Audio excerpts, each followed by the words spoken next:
It's time to connect this with a star-filled, fun-filled, explosion-filled,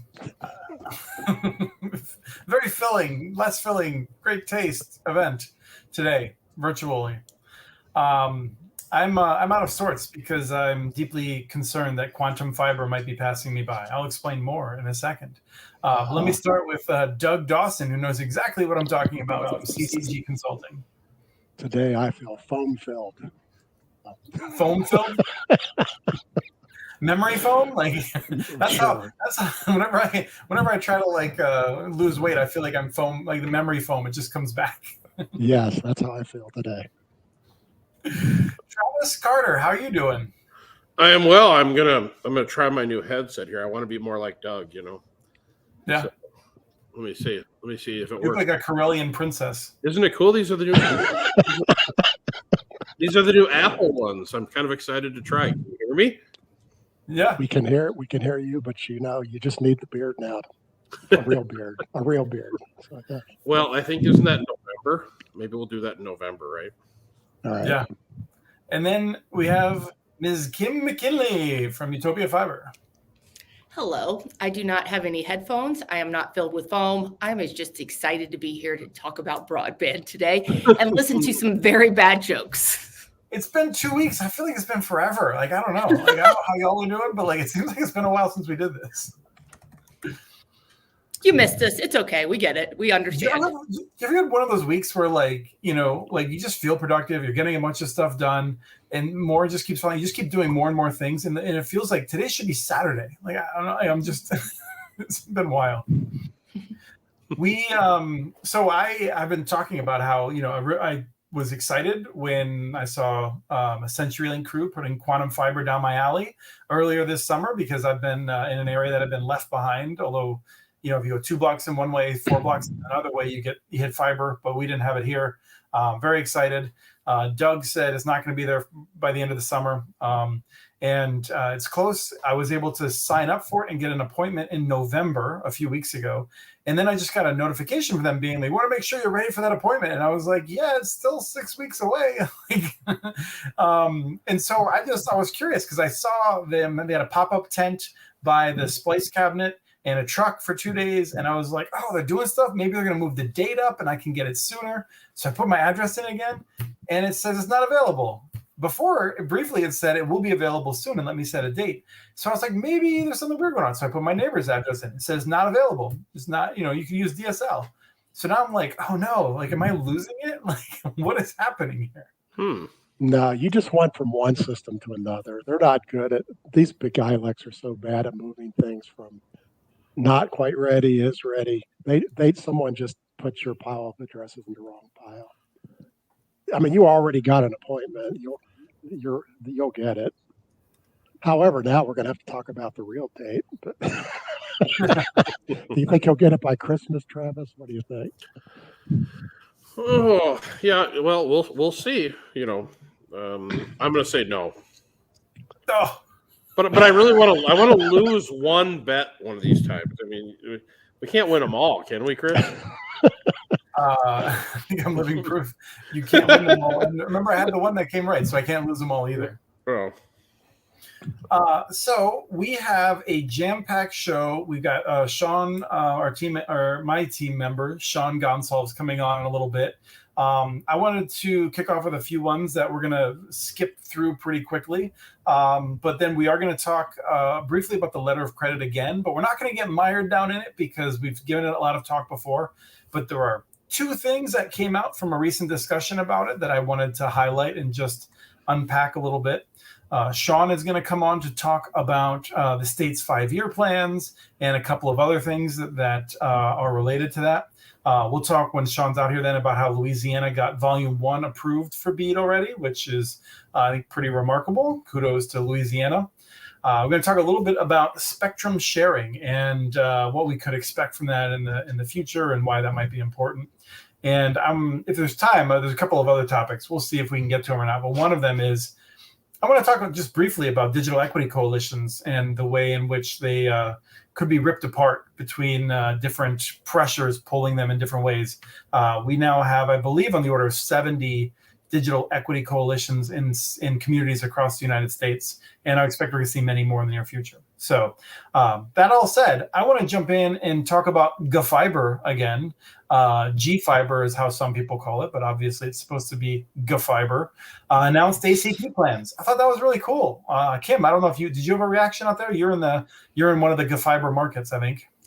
I think it's huge. I think what they're doing is huge. I think what they're saying is that if they basically are going to give you free internet, because it's going to be 30 megs for, what is it, or $30 for 300 megs? Was it what it was? Yeah. Up and down. And I think that is where digital equity changes, because you're not giving them a 10-1 solution. You're actually giving them something that is robust. And I think it's huge. I think it's a great play and a good market leader for digital equity. So kudos to G-Fiber, or as you like to call them, GFiber, for doing what they're doing.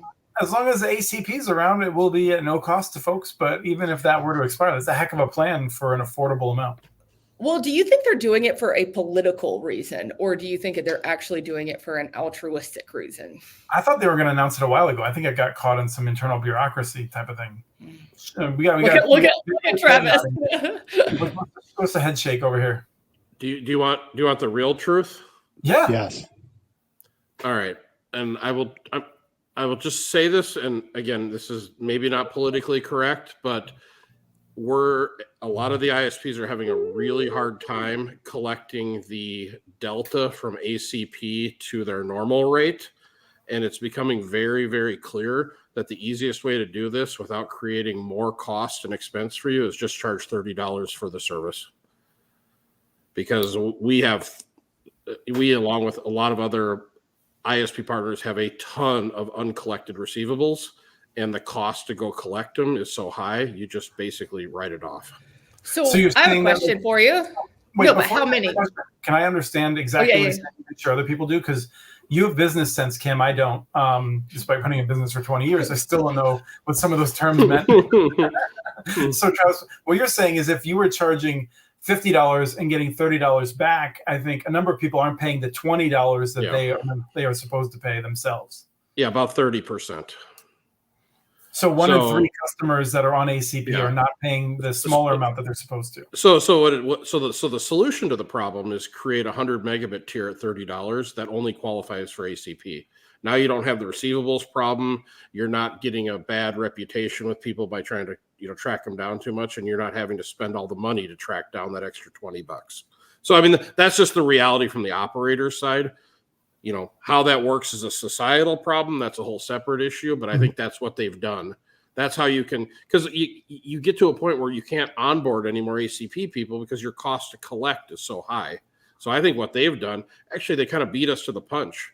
I think it's a prudent move. And there's a lot of small ISPs. Kim, you are muted right now. Yeah, there's a lot of folks who've already adopted this. So. Yeah. It just has to, yeah. I was trying to be respectful here. I was going to ask you, what's the percentage, Travis, of people who you have collections issues, if you know that? About a third. About a third. So you're talking about a significant amount. So you're saying there's a third of collection issues for ACP. What is your normal collections issue percentage? Roughly? Well, the problem you run into with the ACP is you give them a 90-day grace period. All the other customers have a 0-day grace period. So it ends up being that you have to go back and try to collect 3 months while you shut them off, and a lot of people just they're done. They'll just move on to something else. So I'm just saying that the solution to it is to keep the customers long term and to not cost you a fortune on the receivable side and retain the customers after the 90 days. Just charge $30. Why do you have a 90-day grace period? Is that how long it takes to get the first check-in from the exactly. Yeah. Yep. Because I think it's actually really good because it's a PR probably issue for you, Travis, too. If you start shutting off people who are on ACP, that becomes a whole issue. But no, I think where this is evolving into is exactly what Travis did, which is just create another tier of $30 there. ACP's out.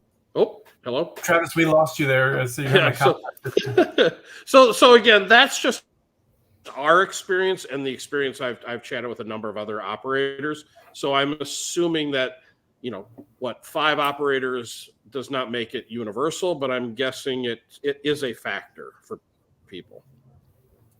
Well, there's an interesting question. I was at an event and a person was breaking down the economics of what it takes to serve certain areas, and they had it out to actually at this price point you need 347 customers to generate the revenue to support that and this and that, and it made more sense than the way I might be describing it here in short. But my question was immediately I think you need more than that, because some number of customers that you pick up are just never going to pay a bill. And I'm curious, I've heard as much as 10% in some areas. Ignoring the ACP issue, Travis, how often do you run into non-payment from other customers? No, because again, in our world, and I don't know about Kim's world, ours is all prepaid. Mm-hmm. So you only get, we have a very, very, very small percentage of people that, that we deal with, to the point that it's not, you don't even really bother with it because it's all prepaid. Whenever you get into a postpaid configuration, that's where you get into. So I guess I look at our model. So we're going to get 3 months of $90, or if we just kept them on, we could get a whole year and net out $360. It'd be better to do it at $30 for $100. I think Google's a lot smarter than we are, and I think that's what they concluded. And you don't have to chase anyone around. You don't get any bad press. You don't get anything. Mm-hmm. Yeah, and to answer your question, Chris, is almost everybody prepays nowadays, pre-bills. Mm-hmm. Post-billing, what happens if you go to a new market and you post-bill? You do get that 5 or 10% of the market of people who are not intending to pay from day one. They use you until you kick them off. But in a prepaid world, you don't get any of them. So. And what makes it really interesting over here is that they have 2 bills. So if they don't pay the ISP or they don't pay UTOPIA, who suspended them, or did we both suspend them? And who do they know? So if somebody gets suspended on the UTOPIA network, they get put on a different VLAN with a splash page of telling them who suspended them, because you don't know and who to contact, and that's a problem with some of the models that we experience. But yeah, it's collections is an interesting issue, and especially with the PR, because people who go to collections are usually the first one to post a review online about how bad the service is. The comment here comes from one of our longtime commenters, someone who's excited about his new fiber connection. And I was curious, is anyone else, would you anticipate a price for life kind of thing, Travis? As long as people are paying on time? You have just so many people that pay on time, it's not an issue that you're not worried about. Well, the problem with price for life, and I think CenturyLink ran into this, is you just don't know what the economic headwinds are going to be. And we'll probably talk about this later, but when you go from a 4% interest rate to a 9% interest rate in a year, you can't, and you're stuck in a price for life. You might be in a situation where you're the internet, you're out of business for life. So, to put anything price for life anymore, I think is really risky, especially if you're a small or medium player. Well, it's insane. It's insane. Yeah. And I don't know what happened with this, but I know that CenturyLink got sued here in Salt Lake City because they did a price for life. And then they said, whoops, we didn't really mean that. And no, that's what they did. They literally go, our marketing folks didn't have authority to do that. What are you talking about? Is that what they did? Yeah, because they actually coined the term. They coined the term price for life. So that's it didn't even last a year. Their price for life didn't last a year. Yeah, I'm more of the mindset you get the highest quality product at a fair price, and the fair price includes cost. And if you have to raise your rates once in a while, you raise your rates once. Yeah, but it goes back to this whole thing of what do we consider affordable, and I'd like to touch on that more later because no one's actually answered that question. Yep. Except we have, and you just forgot it. We had a whole show where we talked about it with Angela Seifer, but it was 2 years ago. But Travis, you would love this conversation. I'm taking Chris's podcast. We just closed on our latest round of bonding today. They just sold on the market. Ooh. Do you want to know what the true interest cost was? You're going to kill him. You're going to kill him. I know. You ready for this? I'm 45. It was about around 6%. Yeah. Again, the benefits of being a government entity, right? Bond markets are better. Yeah, I'd be interested in, do you want to sell some of that action? I'd like a 6% yield. I don't think so. I think that was, we'll talk later, Travis. Okay, we'll talk thank later. you. Yeah, boy, getting 6% on your money is pretty good. So I do want to throw out there that Longmont did a price for life deal when they were launching, and I think it has served them incredibly well because they captured more than 50% of the market in a few years. I think a big part of that was that I think they did it at a time where they didn't get bit in the way that Travis is describing. And I think, in a few more years, people will be upgrading to the 2 gigabit or 10 gigabit service levels where they will no longer be having that $50 a month price for life. But it was a great way for them to make sure that Comcast couldn't give people a 6-month deal and prevent the neighborhoods from really signing up for that new service. So, yeah, I say eventually it bites you in the butt. It might be 5 years. Here's the reality that I saw that resonates with people. Price for life, so they'll sign up for it. And I think they just figured out it's kind of like an insurance deal. How much is it going to cost them to get out of it? A lot less than the customers they onboarded. But don't you see these promotions, like the one guy who bought the Disney pass that lasted forever and he actually uses it? It's like this one person might use it for life, but most people won't. Or that Delta airline or that American Airlines person, unlimited flight. Yeah, but it's only one. I mean, that's the thing, Yeah. The other thing was last week I said that I thought the Fiber West Des Moines model was great. And then one of our listeners was like, wait a minute, what? You think this is great?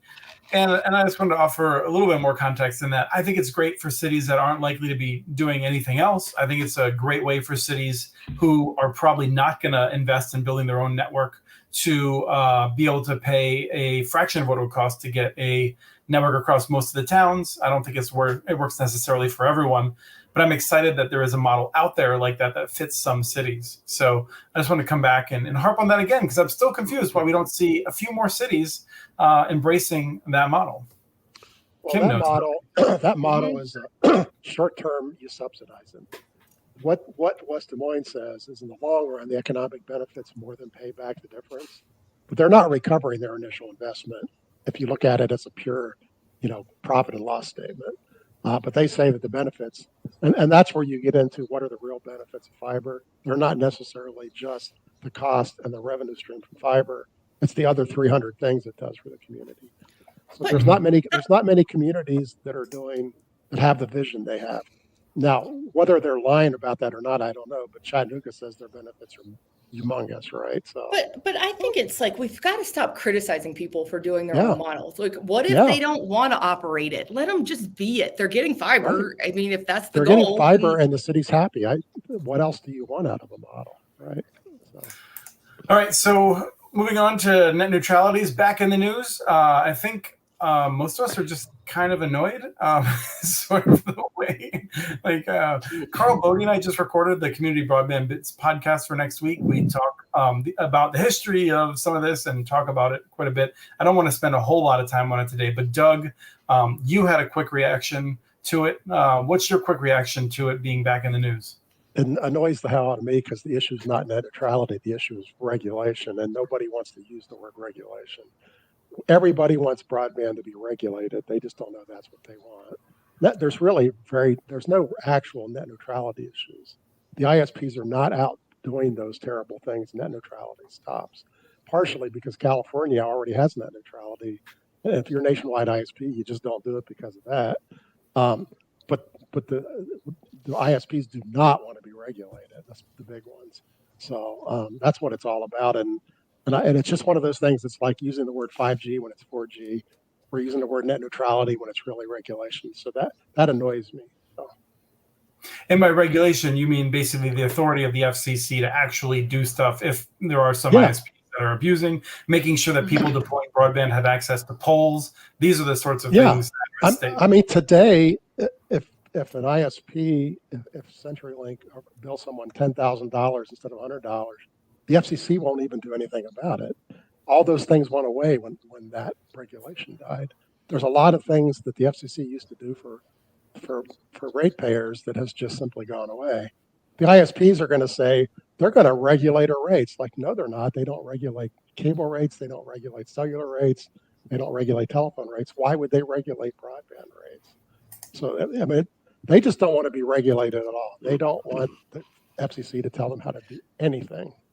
But I was actually interviewed about this by a reporter earlier today, and they said, well, the industries and all these groups are saying you don't need net neutrality. It's not even a problem. And I said, we need to stop that conversation of what the industry and these groups say. Yes. We need to listen to consumers and what consumers want. And I think that's why, and that hasn't really been released yet, but it will in the next few days, is the UTOPIA survey. We ask this question every year, and almost 88% of the people that responded said it's extremely important or very important to them, net neutrality. And so that is what you're seeing. But all these other groups who have maybe other interests are the ones who are saying, oh, we don't need this. But yes, I think the consumers are saying we do need this. I think we have to flip the script on this and stop letting the industry dictate the conversation yet again. And Travis, if I could read into you, I would guess you're thinking this doesn't even apply to me. Like, it doesn't, I don't care. Like, no. Stop messing up our jam. This is one of our great marketing items, right? Is, you know, to Kim's point, that resonates with people. And if the competition doesn't support net neutrality and we do, bonus for us. So I am anti-FCC getting involved with one of our good marketing campaigns. So part of this that I love is that the great part about net neutrality is it's a chance for a bunch of people that have served in the Democratic Party. Sorry. That have served in the Democratic Party to come out and sell themselves to the telco and the cable monopolies. We see several former Obama lawyers writing a paper now saying, oh, the FCC's overreached. They don't have the authority to decide this.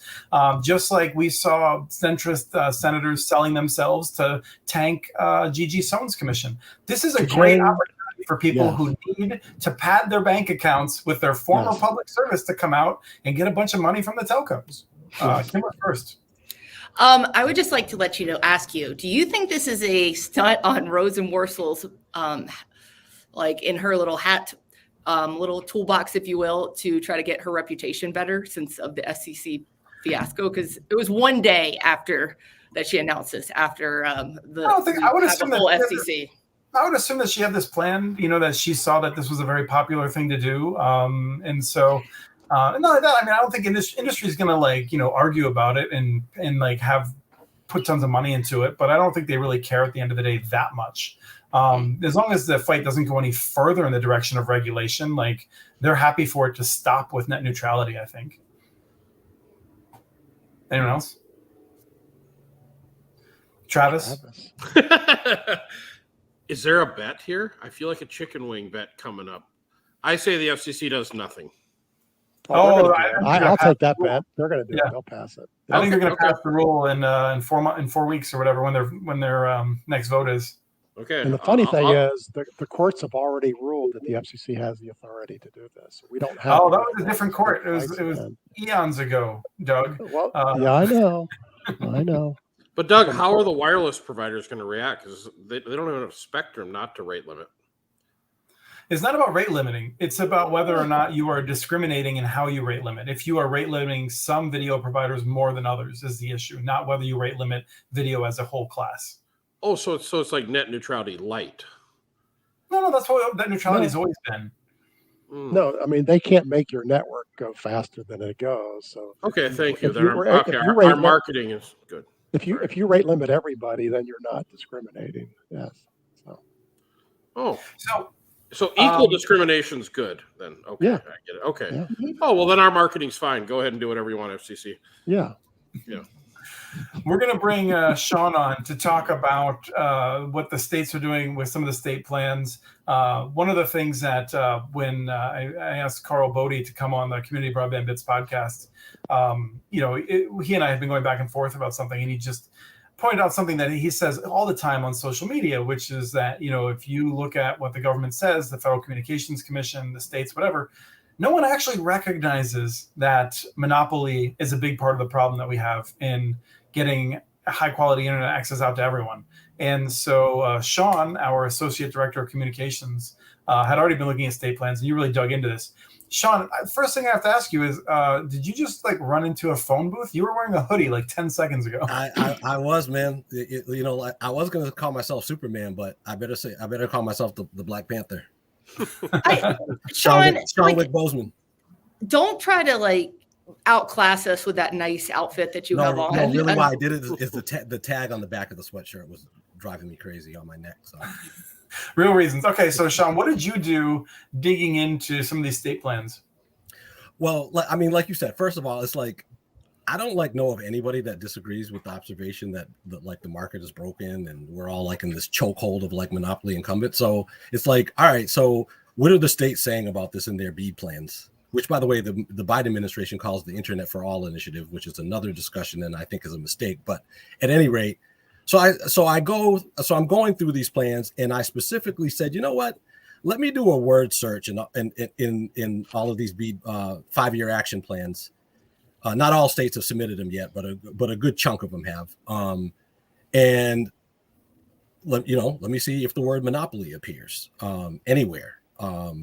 And of course, I got 0 results, except with one. There's one state BEAD plan that mentions the word monopoly twice, and that's South Carolina's 5-year plan. And that's only because they actually quoted from some of the feedback they were getting from their listening sessions. And so it's kind of that contrast. So in the listening sessions around the state, as they were putting this plan together, they got an earful from a lot of folks in South Carolina, and a number of the quotes that they put in the BEAD plan specifically say the problem is that there's a monopoly and there's no choice. So that's the only 5-year BEAD plan where I came across that word. But I figured, all right, look, I guess like in the political environment could understand why they might not want to use that word. So then I said, well, let me look to see what these BEAD plans say about competition and choice. And so there's a mix. There's a number of states that at least explicitly acknowledge that that's a real issue. And they'll have some kind of like, vague rhetoric about how they want to encourage competition. I think most of us here have a sense of some of the states that are serious about that and kind of creating those market conditions. And then there's a bunch of states that it sounds good to say that, but I don't really know, like when they say, oh, we're going to encourage public-private partnerships. It's like, okay, but how? And it's not really clear. Yeah, I mean, when I open up a package of sour dots, my goal is not to eat all of them. And it just happens. Like I feel like there's like this sense of like the states are saying like, oh, we'd really like competition. We're not going to actually do anything to try to create that competition. Like we're not going to do the hard work of creating that, making it easier, of limiting the power of those who are stifling the competition. So yeah, I mean, it's like, well, I guess I was sort of pleased to see kind of like it at least that being acknowledged in some of these BEAD plans.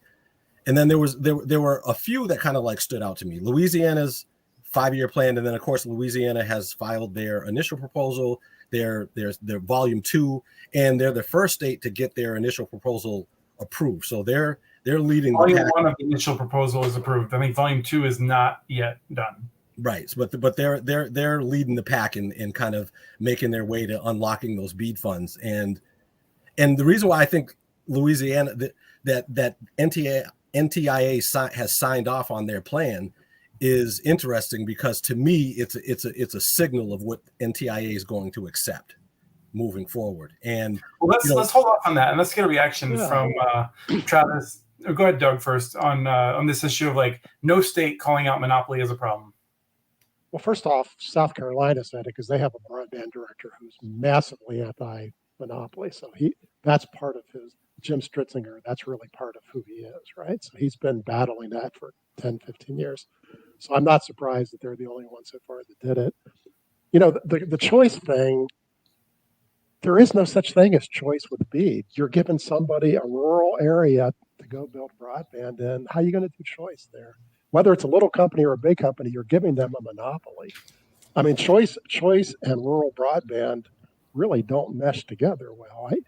There's no one's going to build rural open access networks. They are some truly rural. You do. Truly rural.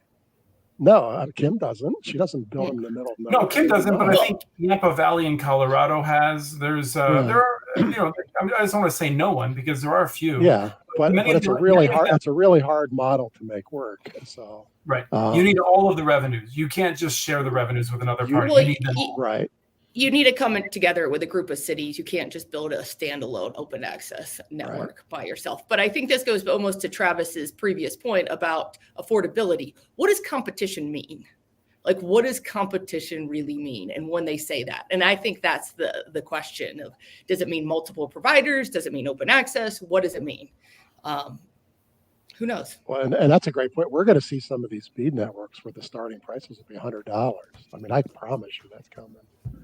Well, I looked at a few states just because of the panel here, Minnesota and a few other places. And in Minnesota's plan, I couldn't find the word competition or choice anywhere in the plan. So I guess in Minnesota, apparently there's robust competition. There's tons of providers and that are driving down the price of internet subscriptions, right, Chris? I've never seen any sarcasm with that comment at all. That was no sarcasm at all, right, Sean? No, so Doug's point remains that this is a program for, we have two tracks in our heads.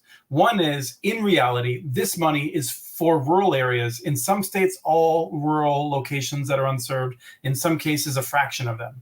The Biden administration is in the other track where they want to be like, this is solving all of the problems. And I can't figure out for the life of me what their end game is with this.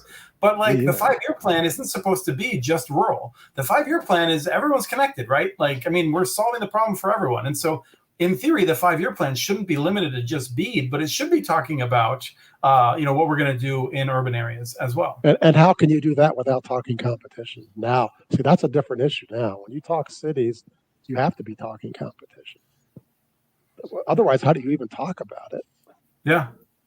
Travis is competition. He's overbuilding other people. That's exactly what you want. So, but it's rare. And Travis has explained why there's so few Travises. Yeah, I don't know. I sat on that Minnesota, to Sean's point, can't even know what it was. Minnesota broadband something or another. Governor's task force. Yeah, whatever it is. And I sat for 2 hours, and at the end of it, I had no idea what they were doing. It was PowerPoint after PowerPoint and all these talking points, but I'm like, okay, so what's the plan? The plan is we need to make more plans, I guess. I don't know.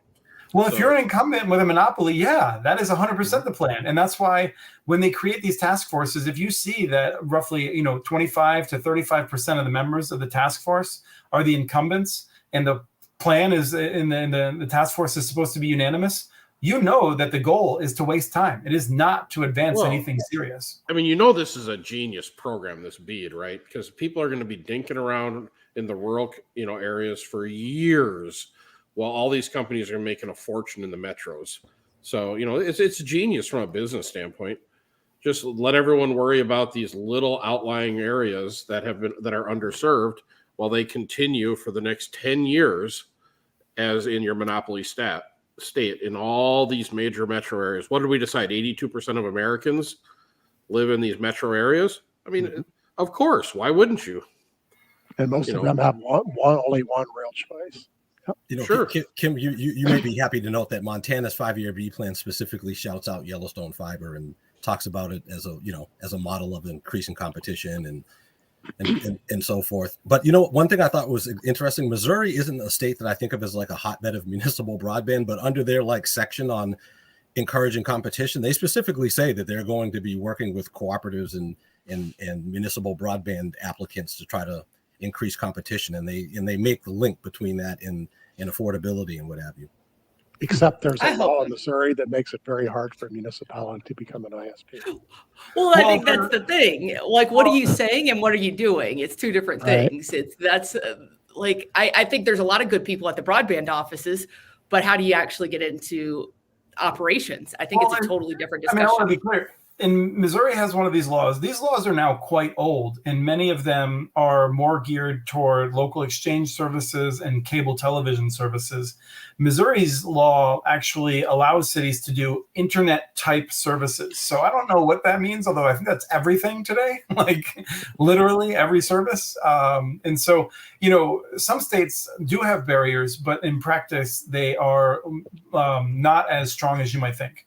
And Missouri is one of them. Some states like Nebraska, North Carolina, Louisiana, the ban is nearly complete. It's very hard to do anything in those states. But Missouri, I think actually cities have a fair amount of options. What's interesting to me is that both CenturyLink and AT&T have tried like 3 or 4 times in the past 5 or 6 years to create a new restriction in Missouri and have failed.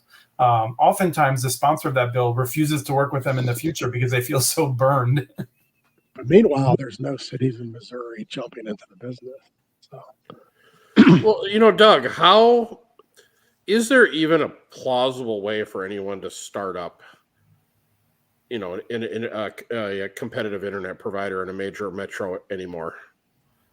I mean, how would you even start? With today's interest rates, no. Only when interest rates go back down. Yeah. Yeah. Okay. So the conversation's kind of dead for now, then, huh? Yeah. But even regular financing, I mean, not only are the interest rates high, you can't get a loan. If you were new now, Travis, you wouldn't be getting a loan. No, even if you could afford 9%, they wouldn't give it. So. Shoot. Yeah, we did our Wisconsin project. I couldn't even get a loan, and we were already an established entity because it was considered an upstart. So, we talk about all this competition. You mean startup? We know you're an upstart, but an upstart. Yeah, an upstart. We talk about all this utopia of all this competition. I just don't know how you realistically make it happen. Yeah. I do. This has been the focus of my work for 16 years. Tell us, Mr. Mitchell. Tell us. Okay, the 5 of us are going to start an internet provider. How are we going to do it? The reason that we have focused our work at the Institute for Local Self-Reliance around local government is because local governments have access to money. They can borrow, they can raise money, they have capital improvement budgets that they can divert to their higher priorities.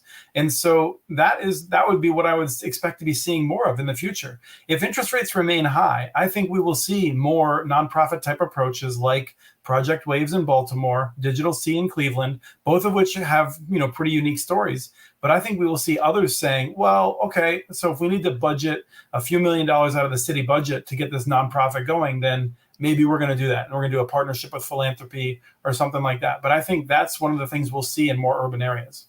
I agree. I was answering Travis's question of how does the commercial one get started up, and they don't. So, yeah. Well, yeah, but even at a few $1 million, that doesn't even do a dent. You'll be doing this for the next 100 years. If you're starting from square, I mean, I feel like this is contradicting things you've said in the past, Travis, which is, if you're building a business, you start off in the first year. What did you start off? We start off with well less than $1 million. Now you had other things going on, but if I was in Minneapolis and the city of Minneapolis was like, you know what, we've been talking about this, not even talking about it. We've been ignoring this problem for so long. We're really going to do something with it. But Chris, how are we gonna do this? Oh, and by the way, we can't work with Travis for a variety of reasons. Mm-hmm. So it's just most cities don't have a U. So St. Paul, for some reason, you can't come across the river. What do? I would say let's start on MDUs. Let's look at public housing and the buildings that are owned by that are high poverty sorts of things. Let's get them connected with like fiber to the rooftop. Get wireless to the rooftops. Get fiber to some of them if it's possible. We'll build a network. We'll start off with some of those. We'll start off with a few $1 million. Get those rolling, and then we'll start expanding into the areas around there. And it's not going to happen overnight, but that's the way I would do it. And part of the reason you do that is even though we're talking about philanthropy and local governments, they also want to see that you're competent before they put in more and more money. And so you start with something, you demonstrate that it could work, and then you grow it. Yeah. No, I like the slow and steady approach, but it doesn't solve the competition thing probably in the timeline. Or are we going to have the political moxie at the county or the city or the state to give you the time to get it done? Well, this is where that West Des Moines model comes back. If I'm serious, like if I want municipal infrastructure and I want a competitor that can come in and go fast, I would be considering the fiber. I would be looking at other local providers, and I would say, let's build a municipal fiber network. let's lease it out. Let's figure out how to get some competition in here more rapidly. That would be dependent on one thing. If I was going to build a municipal fiber network somewhere, the first thing I would ask myself is who's going to run it? Can I get a GM that I trust to really get in here and do it well and do that sort of a thing? That's one of the things the cities struggle with, I think. Mm-hmm. But I think, I mean, like if you pull the lens back as far as it relates to like the plans and all this and competition, there's no question that people are screaming for it. And you would think that states and the federal government would at least like seriously consider how you might do that, how you might encourage that. And to Kim's point earlier, like, it's just sort of like rhetoric that they're putting in these plans. I agree, but, in part because, the BEAD NOFO required particularly the states with the states that have these preemption laws to explain themselves. And so they've got to have something in there. And then, which is why I find Louisiana's plan interesting in some ways, because I think it's an indication of what the NTIA will accept as it relates to states with preemption laws, and how you can kind of like get around it. You can keep your preemption laws and still get the BEAD money as long as you kind of have, you do a little dance. You do the political game. You do the political game. That's exactly what it is. But it also feels like, North Carolina, I feel like their office is like straight up, these laws are harmful. Louisiana, I thought was like, maybe we could do public-private partnerships. I don't know. It was like the vaguest hand-wavy kind of thing that like was not persuasive. And yet I was, NTIA seems to have just been like, cool.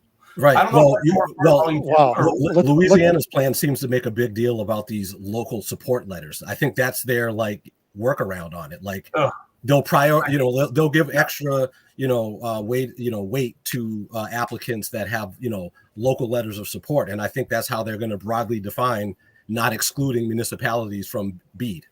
Well, two answers to that. First off, they don't. Louisiana is only giving 4 out of like 800 points for that. So that they're giving almost no value to the local letter of credit. North Carolina is a great one to talk about because the problem that the broadband office has here is there's about 5 other states in the same position. The state legislature has to also approve the NTIA plan after the NTIA approves it, and they're going to disagree with it. And so they have to write the plan to satisfy the legislature here. And if NTIA doesn't like it, there may not be a plan. They could come to a screeching halt. So the legislature has literally pushed themselves into the middle of that review process. There's about 5 other states that have done the same thing. That's beyond politics at that point. It's a mess. So. I'm hearing from communities across the country that are saying, I'm just not going to wait for the BEAD money. I'm not even we know we qualify. We know we could get it. We've talked to our state, but they're like, I just don't want to wait. It's too flipping long. Like, let's figure out a solution to do it today. Well, and I think we're seeing that. Yeah, that's great if they have a better option. But I don't know if they have a better option, but they just don't want to get into the politics and all the strings that are tied to some of this money. Because they don't know at the end of the day of how long that's really going to take and how much resources it's going to take. The 2 things about Louisiana: one, automatically DSL is underserved. I kind of would have preferred unserved, I think, although it's good. I think it's a good idea that it's an automatic underserved. It's better than nothing, I think. And the other thing is that I thought was interesting is that in terms of claims, I don't want to read all of this, but subscribers can't challenge on the basis of a speed test. But you could have entities like nonprofits collecting a bunch of them to demonstrate that a given area does not have what is claimed. And then the burden is on the providers to demonstrate within that area that they are actually providing that, which I think is really good. Burden of proof, I think, should be on providers generally, not always, and it shouldn't be too onerous necessarily. I mean, there are realities here, but I think in general we want to try and figure out how to make sure that a burden of proof comes to the providers and not a bunch of people who are out there with no internet access trying to figure out how to submit this stuff. And that's the right way to do it, because any one customer speed test can just be horribly screwed up for 20 reasons, but the whole neighborhoods can't. So that's making it be mass speed test is the right test. So, yeah. Travis, did you react to that? Sorry? I was going to try to react to then we'll go to Sean. Well, I don't know. I guess Kim and I, we always live in the guilty till proven innocent world already. So, I can't. Well, no, I mean, it's just the reality when you're an ISP. It's always the problem's our issue when, in-home technology is less than ideal in most homes. I can't tell you the number of routers we've had to go out to that they bought at Goodwill, and they think that this $10 router should suffice. The one thing I will say, if I read this correctly, though, is that the Louisiana elements take in latency, which I think is kind of the first time I've seen that, which I think is pretty clever. Because I think they're concerned with above 50 milliseconds, if I remember correctly. Yeah, which makes me feel like Louisiana's probably got somebody pretty clever putting this together and understands the networking. Because what you'll find in speed tests are very easy to manipulate. Latency is very difficult to hide. So I would say whoever's running the show over there, kudos at looking beyond the speed test. Hey, beyond the speed test, Mr. Mitchell. That's my new thing now. I mean, this is something I'm trying to do a show on with Tom Reed, who's a consultant out of Ohio. And he's done some interesting stuff working with the Ohio office that we really want to highlight. He looks at the Ookla data, for instance, and they toss out, and they basically focus on the highest speed test in a given area. They toss out anything that has low signal strength over Wi-Fi. And so they're really trying to figure out, like, what is the best that we are seeing in the speed test data, and how does that compare to the claims? And that is a pretty decent algorithm for trying to figure out, like, what is the reality on the ground, I think. And frankly, like, I agree with you, Travis, that there are good ISPs who are struggling to deal with, with like people who are bringing those crap routers. But there's a lot of people who are out there and they have poor service, and the government just doesn't believe them, right? I mean, like, the FCC does not care about it. The FCC is just trying to figure out how to, like, get money in the hands of the biggest companies. But there's enough of Travis's customers who are actually speed testing at a gigabit. I mean, he's not in danger of having a challenge. So. Mm-hmm. No. I'm just saying yes. I mean, but a lot of these ISPs, they operate, and I do have some empathy for the engineers on the ground. They're operating with the tools they've been given. Right. And the part I've never understood is if you own these rural, whatever the heck you call them, telephone companies, why they haven't even invested 2% of their gross income in upgrading the networks over the years. I mean, technically, most of them have, actually. Most of them. Yeah. Okay. So I mean, that's when you can look at the trade associations will sometimes have these figures. And even like several years ago, I don't remember exactly where Minnesota was, but if you look at the members of the local the Minnesota Telecom Alliance, the South Dakota one, they'll say like 80%, 90% of the people served by their members have fiber or had fiber by then. Okay. It's really the big ILEX. It's Frontier, Verizon, AT&T, Windstream, and CenturyLink, who are the ones who have disinvented. We don't have a rural broadband problem. We have a rural. We have a problem with broadband. Yeah, we have a problem with specific providers that have refused to invest, and with a Federal Communications Commission that looks at a map and says, look at all this great investment here. Look at these deadbeats here. How can we throw as much money as possible at the deadbeats rather than learning anything from the people that have actually invested? And so that's some of the frustration that I have. You're killing me because you're basically saying CenturyLink will use this money improperly.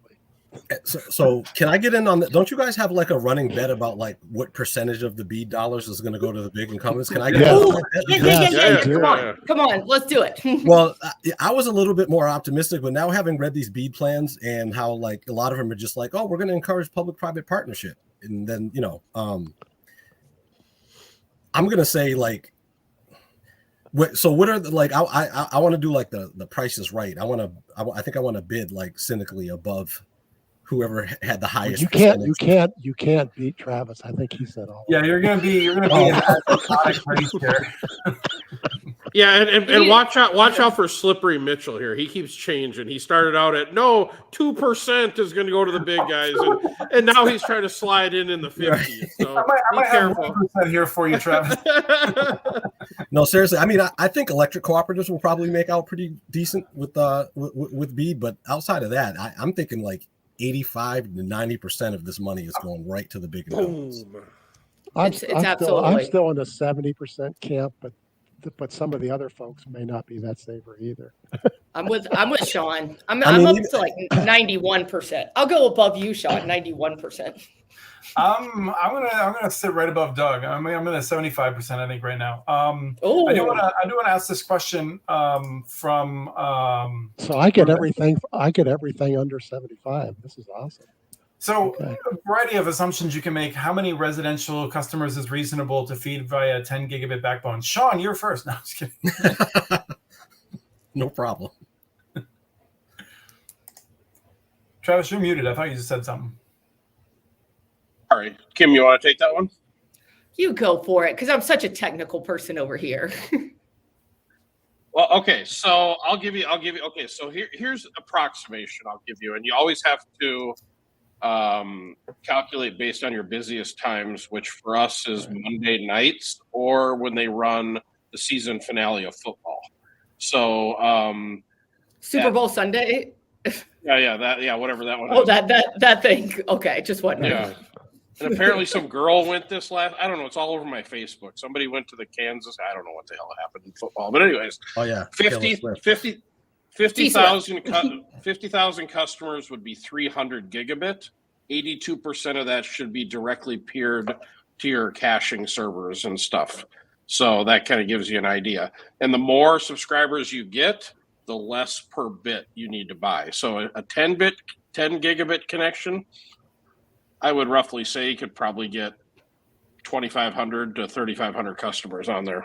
That's what I was saying in my head.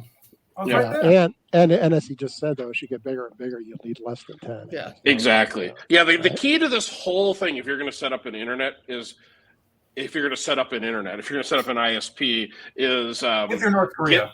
Get to the nearest internet exchange. That's what you start with. So get to an internet exchange. You're going to offload 3/4 of your bandwidth right there, and then backfill with just some of the national transit providers.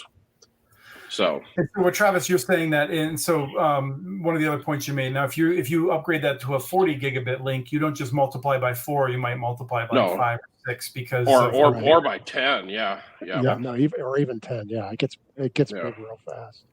Right. Okay. Yeah. I want to ask about Sean. If you want to stick around, you can. But if you want to be off camera, that's cool too. The letter of credit. Can we ask one more question? Oh, he left. Come back, Sean.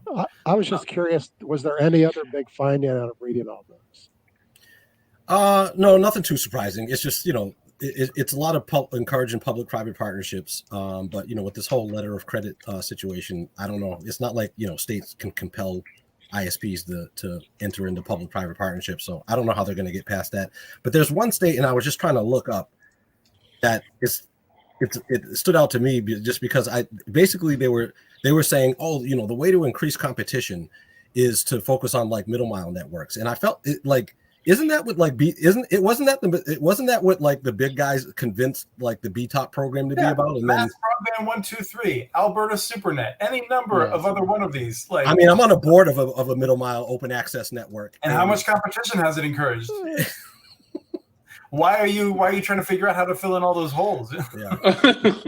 Yeah, and BEAD makes it almost impossible to build middle mile out of BEAD. So that's just not a path you can use this money for.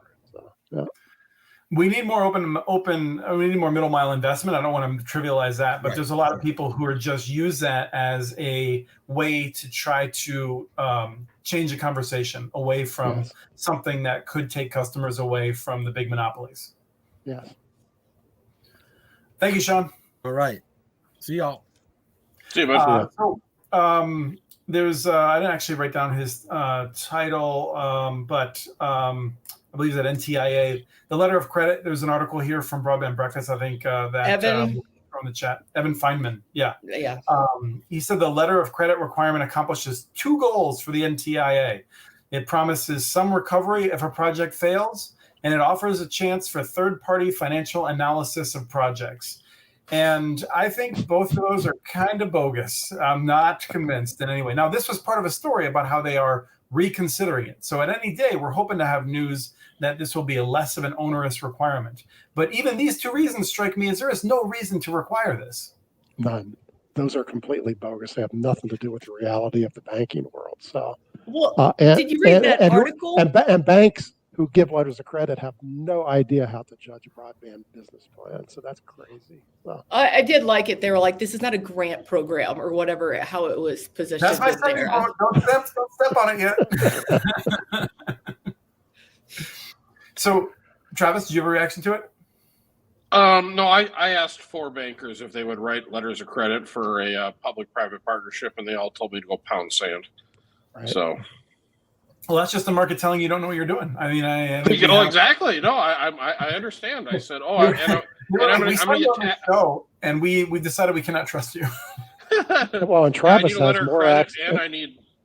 Okay, Doug. And he has more access to cash than most of the small ISPs. So that's crazy. They're not going to get these credit. No. They're not interested at all, and they're going to tax you on the BEAD dollars too. I mean, there's nothing left. Oh no! As soon as government reopens sometime in March, I think they're going to fix that. The other quote, which Kim nailed, Kim, you and I, just very simpatico. This is not a normal grants program. This is, in fact, not a grants program at all, he said. This is a universal coverage broadband infrastructure program. The tools that are being used to get there are grants.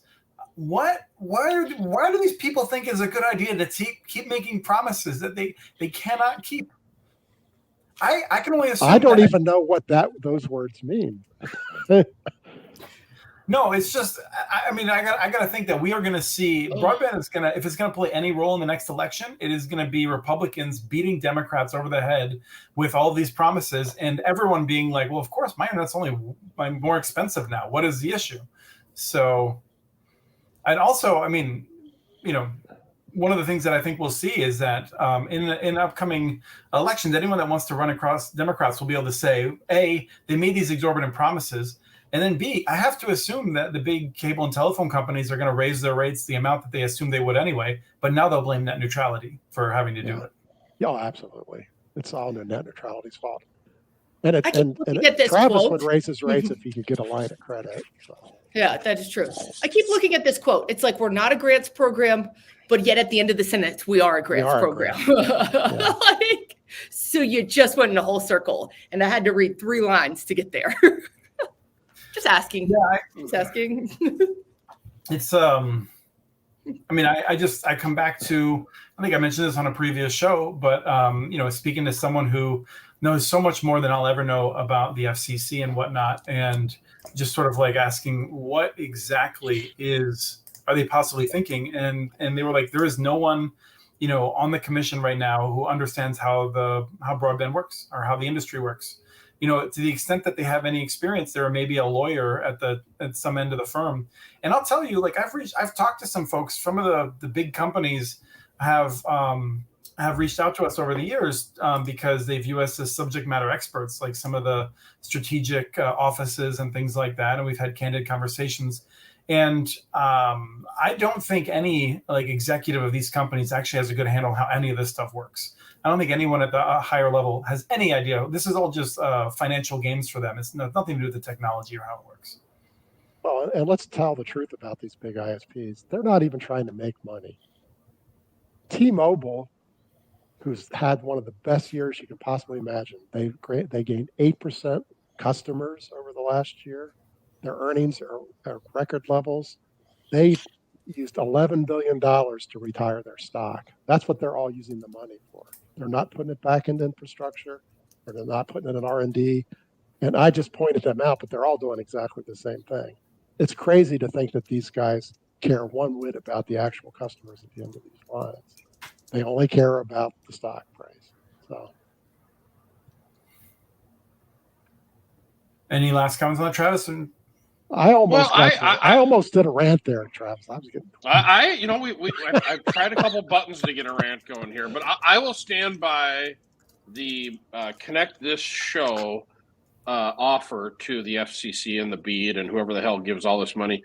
Give us 10%, and we'll do more good with it than the other 90% will. So, there you go.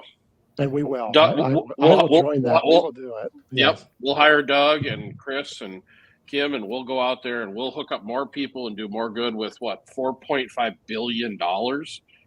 Then they'll do with the rest. There you go. Make that happen, Mitchell.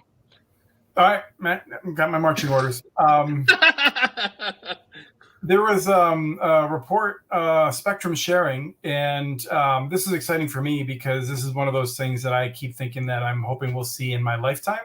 Doug, I don't know if you read it. You're the one that's most likely, I feel like, out of all of us to have done so. Any reactions? I've not read that, but I've been reading about spectrum sharing for 20 years. So yeah, so I've not read the latest one. The thing I have to tell you about spectrum sharing is there's a secret that nobody talks about. You realize that the biggest user of public Wi-Fi are the cellular companies. They completely raid the public. In cities, they use all of the Wi-Fi. The University of Chicago did a study 2 years ago, and they can hardly get outdoor Wi-Fi to work in a downtown campus because they're downtown, because the cellular companies use all of the bandwidth. So they share it all right. They share it the other direction.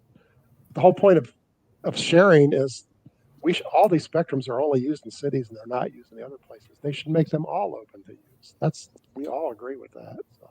And so for anyone who's not tracking that, what you're saying, Doug, is that like we have these mobile devices, and like right now, like if I make a call, it's actually going to be going over my Wi-Fi network. And if I'm near an open network somewhere, someplace, it's going to be trying to use AT&T is doing it over their own Wi-Fi network. I mean, they're using those too. They are actually using giant, and that's spectrum they didn't pay for. They are completely raiding the Wi-Fi spectrums. So in cities. Right. Yep. The reason I think this is important is I'm curious, and what I really want to get a reaction to from everyone here is this sense that I'll sometimes tell people, like, a lot of what we talk about in terms of what's possible with wireless is premised on the idea of how it is currently regulated. If we were using not even modern day tech, but older tech that allowed for basic spectrum sharing and smarter radios, I think we would see fewer. I don't think we'd be talking about fiber in rural areas nearly as much. We'd be doing much more with wireless. It'd be much higher quality. It'd be much lower cost. But because of the Department of Defense, because of the big cell phone carriers, we don't have access to a ton of this spectrum that would be useful. Nobody's using it out in those areas, and so we have to pay billions of dollars to lay wires there. I agree with that. Come on, Chris. We're going to have a problem anyways. We're going to find a problem. If that was solved, we would find something else to complain about. So, but go ahead, Doug. Keep going. But then Tirana would probably charge $1 million for each radio, right, Travis? It's funny. That's twice I've heard that Tirana name today, which I finally figured out what they're called. I heard that this morning. That I had a guy call me up. He was trying to do a bunch of mobile home parks, and he goes, I can't make this Tirana math work. I go, I couldn't either. So, but is it still the greatest thing since 5G? Or are we moving on to something else? I would say it's much better than 5G. I mean, it's pricey, but it's, I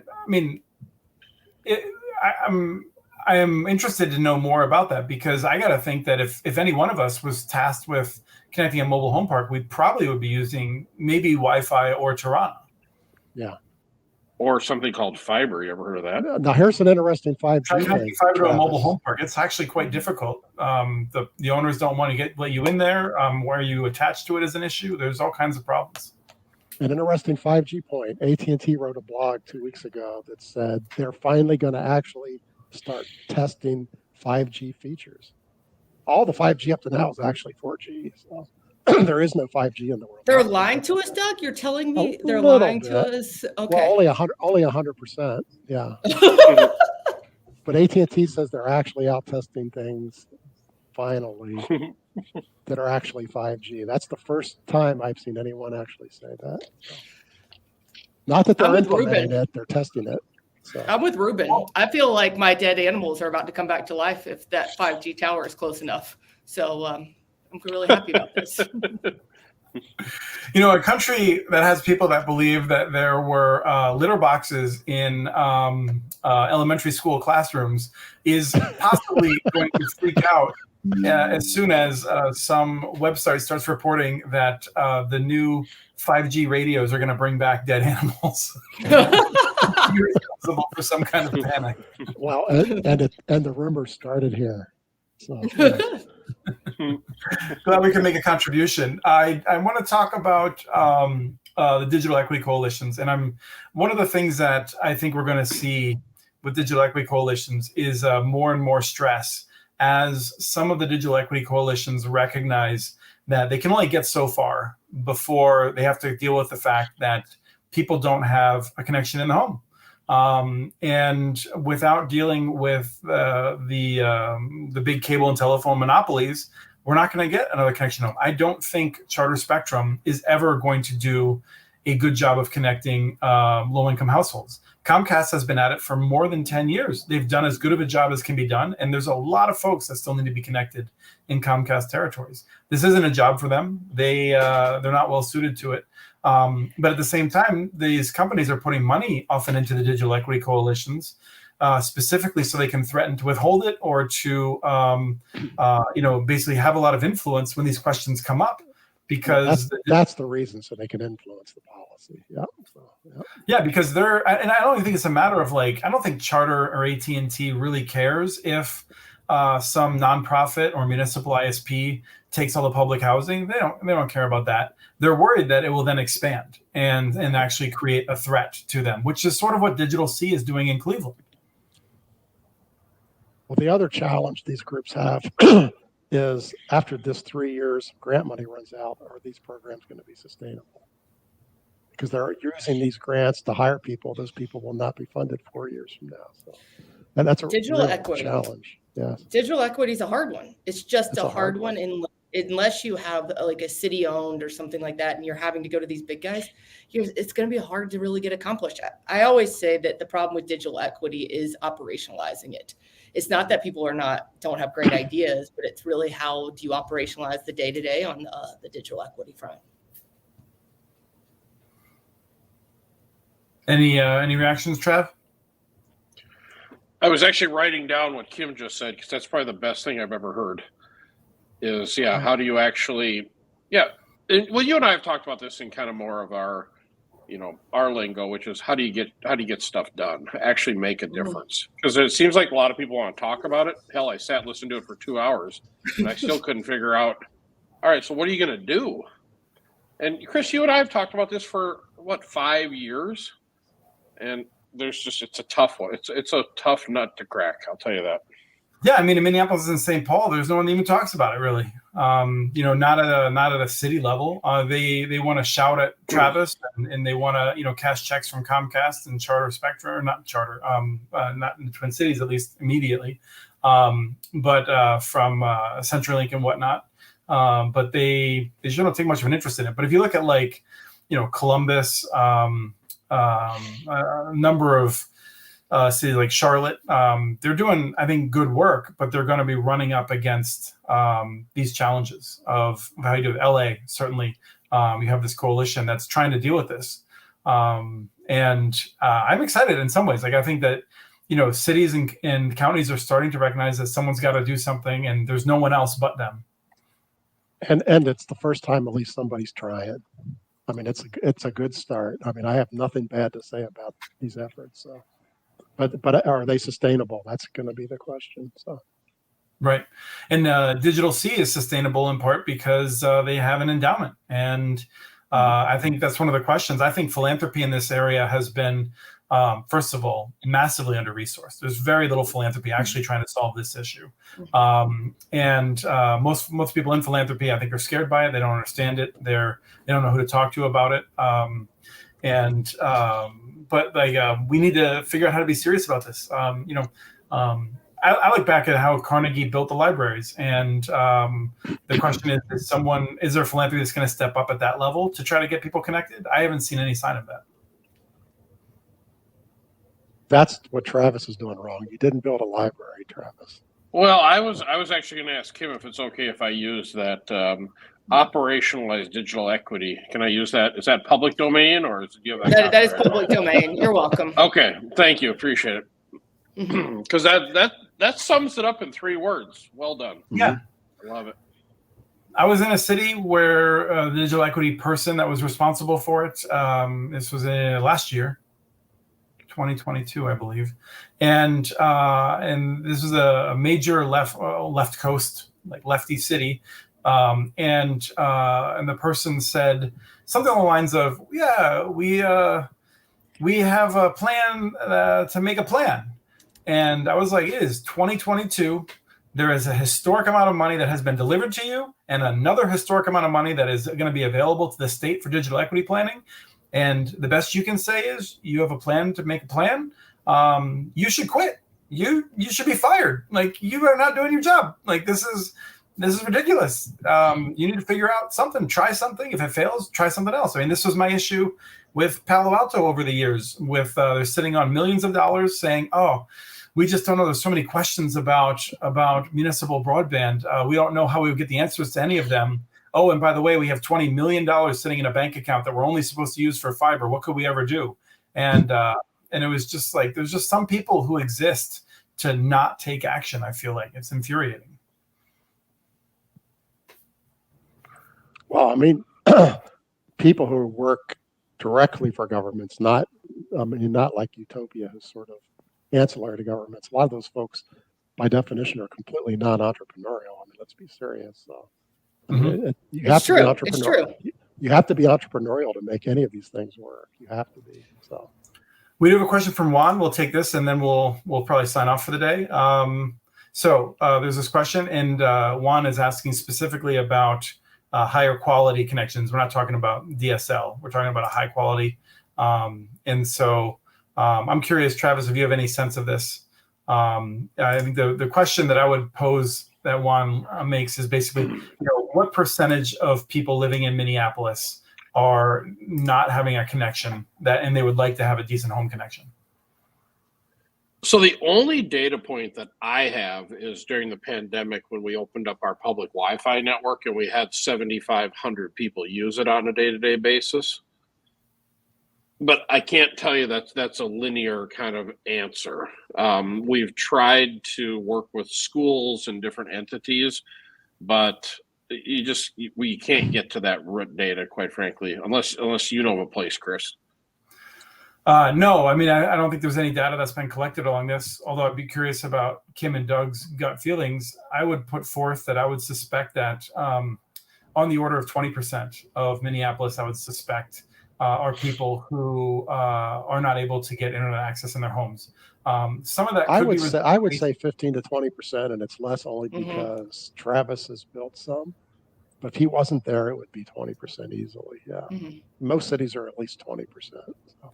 Right. I just saw an interesting data report, and it said that the number of wireless-only households has shrunk since 2020. It had been increasing modestly, and since the pandemic, wireless-only households has dropped fairly significantly. Which is to say, not just 1%, more like 4 or 5% percentage points per year, I think. That could be awful. You can't run all your modern broadband needs on your cell phone. Yeah, and a lot of people are doing hybrid workforce. Yeah, like you cannot do Zoom meetings all day with a wireless connection. You just can't. No. I think it's that's what's changed wireless. It. Mobile wireless. Yeah, mobile wireless connections. Yeah. Kim, have you run into this? So we have a whole new wave now of work from home people that we've been onboarding lately, that their employer will not allow them to work from home if they have any kind of wireless connection whatsoever. Have you run into that? I'm sure we have. I haven't really heard about it, but I mean, we had that. I started seeing that back in the early 2020 days. Not so much today. That's interesting. You're seeing more of an uptick today on that front. Like at least a dozen last week, and they want their computer to be Ethernet connected to the router as well. They don't even want in-home Wi-Fi. And these were people specifically in the healthcare industry. So I didn't know if you'd seen any of that lately. I think there's often a sense of security as opposed to performance. Well, they're saying it's due to consistency. Yeah. The state of Minnesota had some rules around that for VPNing and whatnot, but I thought it had to do more with a sense of reliability. I'm going to also bet that, believe it or not, it has something to do with insurance. So, yeah. Okay. So I'm sorry. I just totally misspoke, but I meant security. Yeah. Yeah. See, the insurance would make sense. Ruben has insurance. It's insurance about security, and I think people are getting very worried about paying too much for that. So, yeah. Yeah, so we actually came up with a new product where we'll run an Ethernet cable up to somebody's office if they're in the healthcare industry, like specifically to their work computer. I don't know why all of a sudden it came out of the blue, but it seems to be some it could have hot been a major action. employer that changed their policy. Yeah. Okay, well, this has been good. I really appreciate the questions. I want to just, I think, wrap up with Juan's questions, because I think Juan might be suggesting, I'm not sure, but there's a number of people for whom I think if they got signed up for ACP, if they found a provider that would work for them, they could be connected. And so there is an avenue there. But I think one of the problems with our current set of providers and the ACP program is how difficult it is to make that for many of the people that qualify for it. So I think that might be some of the delta between where Juan is thinking we are and where I think we think we are.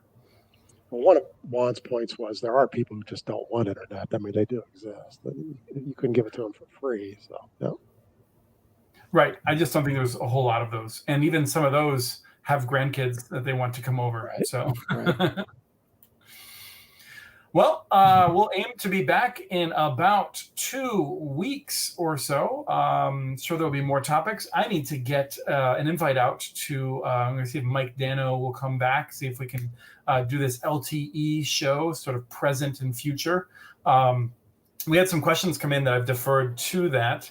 And so I just want to really encourage people, if there's anyone who's listening that is like, oh, why don't they ever talk about this thing? I'd love to hear it, because the way this show develops is that a day or two beforehand, I'm like, oh, crap. What are we going to talk about? And so, I try to pick things that I think would be interesting, that aren't covered as well elsewhere or whatnot. So always open to ideas. And want to thank everyone. Thanks Sean for coming on. We do have a Building for Digital Equity episode next week on Tuesday at, I believe, 12 Eastern time. And that is going to be talking about some of the issues that are similar here. A lot of different speakers. Some of the folks that have been guests on here before will be there. And that'll be on our ILSR as well as National Digital Inclusion Alliance channels. So if you haven't seen anything about that, visit communitynets.org. You'll see a little note about it. But it's all free. You can just come. It's sponsored by UTOPIA Fiber. So some of you all might just trust the branding around that. Thank you, Doug. Thank you, Travis. Thank you, Kim. Thank you. Thank you, Chris. Shot on a scale of 1 to 10. How did everyone feel about Travis's headphones? I'm a 5, but I like their Apple. I kind of assume he's listening to like football broadcasts or something, because he's a huge sports guy. Yes, he does look like that. Yeah. I give him an 8. I'm giving him an 8. So I think they're pretty good. They're amazing how well they're unreal, the quality. Yeah, they're Apple, so of course you're going to say that. You're a fanboy. Yeah. Well, I mean, I tried to go to the Microsoft store, but apparently they closed it. I don't know. I'm just saying that you give me a bunch of crap about how you show up as a green dot, and it's somehow my fault when Apple's the one using a deprecated standard. And refusing to update it. So whatever. I gotta give Kim kudos for that, because I use that all the time. Oh, you're a green friend. Okay. I thought it was your green friend. Who are you using it with? Well, you are my green friend, yes. But when we put you in a group, now the whole group is green. So I'm a contagious Martian. Thank you, everyone. We'll see you back here in 2 weeks or so, and we'll have another fun episode of Connect This.